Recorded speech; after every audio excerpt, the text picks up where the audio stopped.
Salut les amis de la bio. Alors le chiffre du jour, évidemment, c'est 20%. 20% de tarifs douaniers imposés par Donald Trump et les États-Unis sur des produits exportés depuis l'Union européenne vers les États-Unis.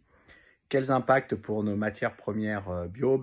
Les plus impactés, il y aura essentiellement trois catégories de produits qui sont beaucoup exportés vers les États-Unis. D'abord les vins et spiritueux, évidemment, et donc notamment les vins bio qui vont trouver, qui anticipent une baisse des volumes, alors pas que pour le bio, mais aussi pour le conventionnel, une baisse des volumes de vente de l'ordre de 20%, liés à cette augmentation tarifaire qui rendront les produits moins compétitifs sur le marché américain.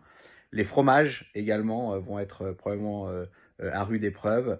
Les condiments, je pense aux sauces, aux moutardes, je pense par exemple à De Louis, aux produits De Louis qui s'exportent aux États-Unis, qui vont subir une taxe de 20% additionnelle.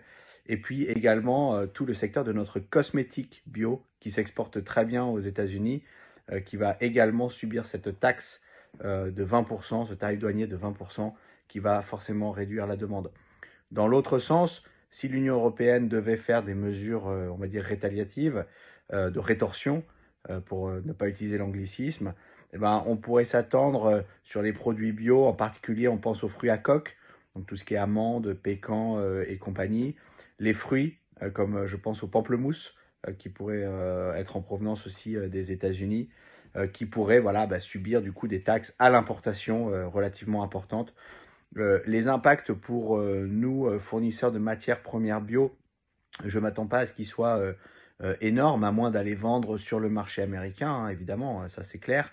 Je pense que ce qui va plutôt nous impacter, c'est des effets indirects liés au fait que des pays qui avaient des flux importants avec les États-Unis vont chercher d'autres sources d'approvisionnement potentielles ou d'autres sources pour écouler leur production compte tenu de la baisse des ventes attendues liée à l'augmentation des coûts aux États-Unis, et que ça peut perturber les équilibres d'offres et de demandes vers les différentes destinations.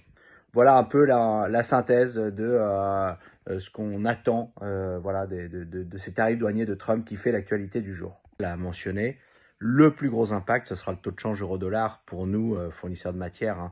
Et ça peut être même un avantage avec un dollar qui va être attendu en très forte baisse, ce qui devrait quand même nous permettre d'avoir des importations à des coûts plus faibles, on espère. Ça, c'est peut-être une opportunité.